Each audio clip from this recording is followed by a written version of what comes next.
Bum bum bum bum bum bum bum bum bum bum bum bum. The Peter Dislike Show. Bum bum bum bum bum bum bum. Please continue to pray for me by leaving a dislike on this video. Your prayers have really helped me this past week. Something interesting happened last night that I think was an unusual answering of prayers, and it turned out very well. What had happened was that I recently just moved to Apache Junction. This is the public library here, and I was looking at housing options. I want to live here and commute to. I have two jobs, one here and one in Phoenix. I want to be commuting in that direction and living here. And besides, there's a lot more good weather and good events over here in Apache Junction. There's still a few that I want to go to in Phoenix, but I think this way would be better. The cost of living here is a lot less, obviously. And I was negotiating some a room for rent. And the one room that I had started with didn't go well, but that's good because it turned out that there were things that I found out that that made it not work. What had happened was I was talking to the owner of this place, and I should have taken it as a red flag. The first day I called her, she said that the room was already taken, and so she was just finalizing some details with this other prospective tenant.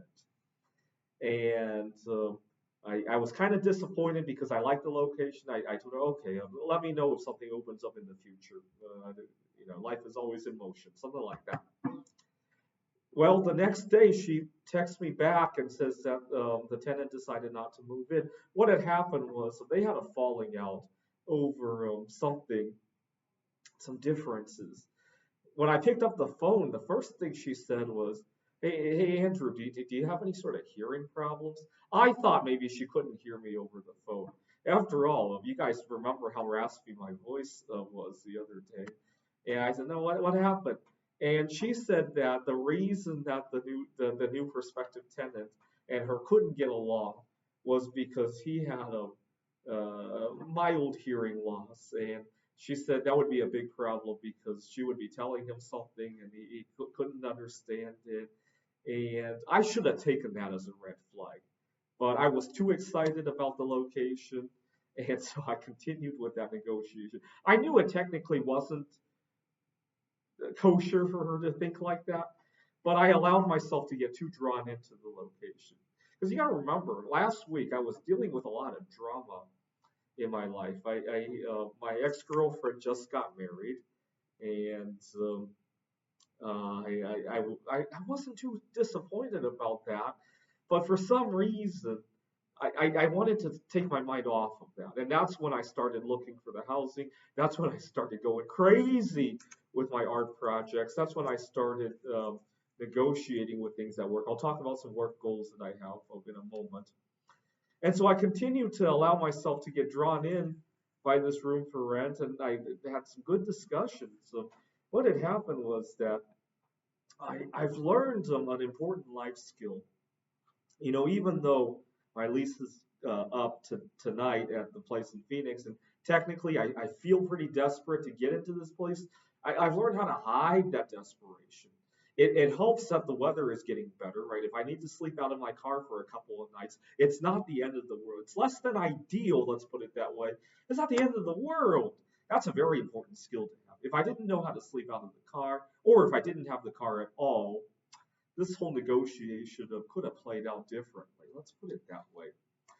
Long story short, we got into a little bit of a dilemma because she wanted to confirm what I was doing for work, and I don't need to tell you guys that it's Labor Day weekend. It's hard to get anybody to respond to email right now. I offered to show her on the computer. She tells me that she's kind of computer illiterate. She would love to pick up a phone and talk to somebody, which is okay with me, except that it's Labor Day weekend. And as we were discussing this, and I didn't want to tick off the new people that I'm working with either about having to answer the phone on Labor Day weekend. And so I had to strategize about how I talk to my new boss and the HR person, which was really nice. It helps that I have room to play with. That this is something I didn't always have in the past. In the past, oh my God, I needed the home tonight, or bad stuff was going to happen. I needed this job, or bad stuff was going to happen. I needed the connections at work. If I lost my job, not only did I lose my job, I lost most of my friends. When I was living like that, it made it hard to breathe. This whole negotiation with the landlord, this whole negotiation with work would have played out very differently, right? Now that I have a secondary career with my art projects, now that I have experience with how to live out of my car if I need to, now that I have experience with, or I have connectivity outside of work, the power dynamics completely changed. In fact, earlier today, I got the owner of that place to text me nonstop, and right now I'm just kind of sitting on it because I don't even want that place anymore. Now that I've had time to think about it, one of the nice things about negotiating from a distance is that after she had been upset about not being able to contact my boss last night, and I didn't have to think about it, and I went to sleep, I got to dream about it, and I like it. Had it been face to face, I probably would have messed it up. I love being able to go home and dream about stuff. I really do. I suck at face to face negotiation. One of the reasons I really hated the return to the office mandate was actually that I lost the ability to go home and dream about tricky situations. You know, well, it's a mixed bag. The students really need the in-person instruction. I won't deny that. But I loved it. When I was working remotely at Washington Technology University, Washington Tech was kind of a toxic job to begin with.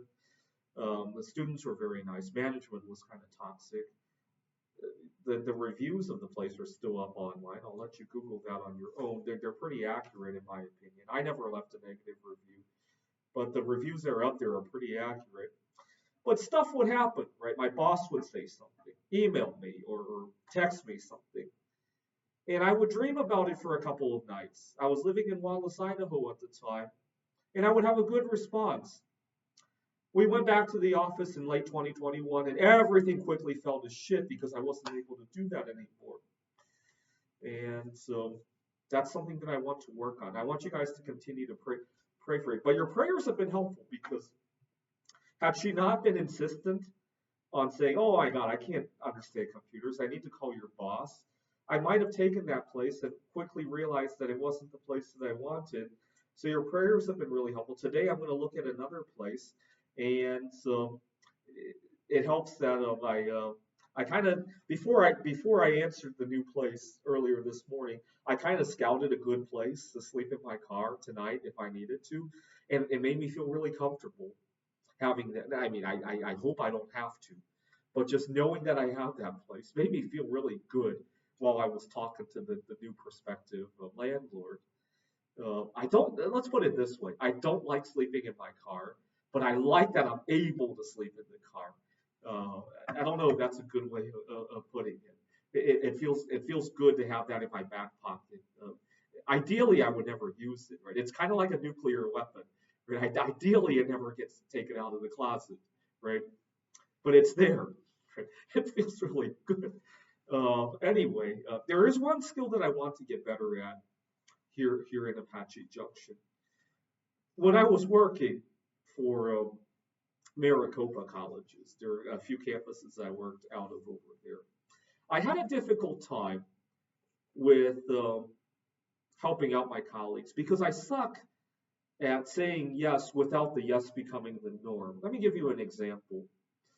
I was working at a tutoring center, and so one of my colleagues calls me last minute saying that he doesn't know how to teach the subject in calculus or whatever it was, and asked if I could fly up to the tutoring center. The tutoring began at 1 o'clock. He called me at 1:05, 1:10 when he realized that he couldn't work with the student. And I get to the center flying 80 miles an hour.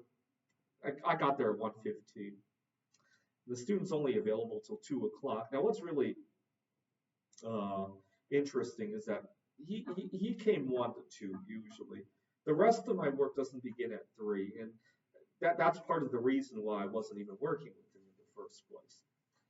And so as a reward for flying in there, risking my life flying in there, and the student really loved me.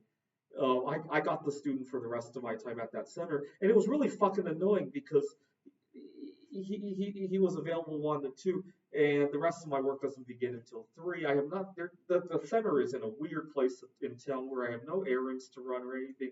I have no business being in that part of town, and I got to see the student twice a week. And I my boss isn't very amenable to stuff, so I decided to talk to the student. I said, I really love working with you, and you're doing very well. You've really picked up a lot during this the few weeks that I've been working with you. Is it possible you have different availability or something like that? Because the rest of my work doesn't begin till 3. I think the kid was 17 years old. I thought he would appreciate that, right? If he were 5 years old, I probably wouldn't talk to him. And long story short, he told me the reason he could only come 1 to 2 was that he had just started his first job at a fast food place, and I had mixed feelings about that because I congratulated him, but at the same time I'm thinking, really, you're working so that, and now I have to sacrifice an hour of my precious time that I can't really get any work done now, so that you can start your precious job. It gave me a mixed feeling. I gotta feel happy for him, and so long story short, all because I said yes that one time. I didn't agree to say yes to the rest of the times, right? And so it gave me a bad taste of ever agreeing to anything outside of the scope of my work because I have a tendency to go down a slippery slope if I do that. I had a situation last week, my first week at the campus, that really taught me I got to be careful about. I have a difficult time with remembering to bring everything that I need to bring for an event. So, for example, you guys know my art career, right? A lot of times I'll be all geared up to make some beautiful artwork, and then I'll realize I don't have this one piece of equipment. Usually it seems trivial, but it's really important. So I do a lot of bismuth art casting, right? And some of these silicone molds, you need something heavy to anchor them in place. And I'll realize, oh my God, I forgot my bricks, right? I'm all ready to pour, and I realize I left my bricks somewhere else. I'll forget various molds, various. The more trivial the item is, the easier it is to forget. I'm not going to forget my stainless steel pot. I'm certainly not going to forget my bismuth ingots that I'm hoping to melt, right? You get the idea. The other day, I got all ready for class. I was all geared up for my computer and all that, and examples that I wanted to give. I forgot I need to take attendance. I forgot to bring another sheet of paper for the attendance. I scrambled to look for a sheet of paper anywhere. And long story short, I ended up having the students write on the back of some restaurant menu or something like that that I just happened to have. And then I almost got in trouble with security at my office cubicle. What had happened was I had packed my favorite lunch. I have a favorite brand of dried noodles, organic stuff actually. And funny how I have all these extra forks. I forgot to bring a fork. And it was late at night. Most of my colleagues were gone. And I went wandering around the cubicles looking for an extra fork.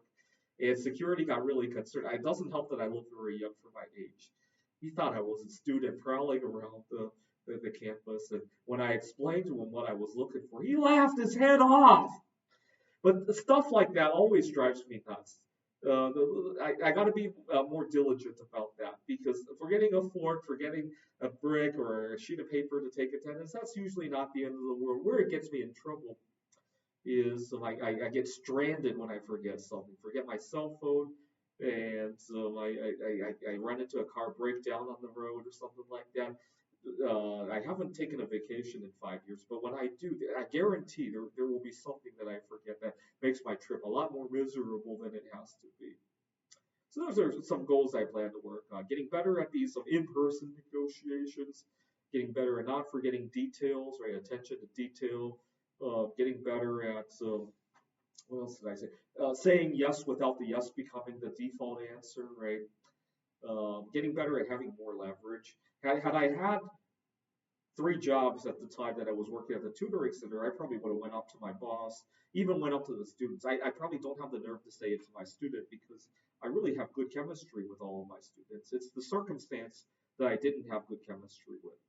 The fact that my student got his first job and the fact that he was really acing calculus, I have good chemistry with that. It was the circumstance that I didn't, right? But had I had three jobs at the time, I probably would have said, this doesn't, the circumstances don't really work with me. I love that you're doing very well with calculus. I wish you the best of luck. Good luck at your new job and everything. I really love that. The circumstance really doesn't work out. I'm sorry, right? I would have told my boss that as well.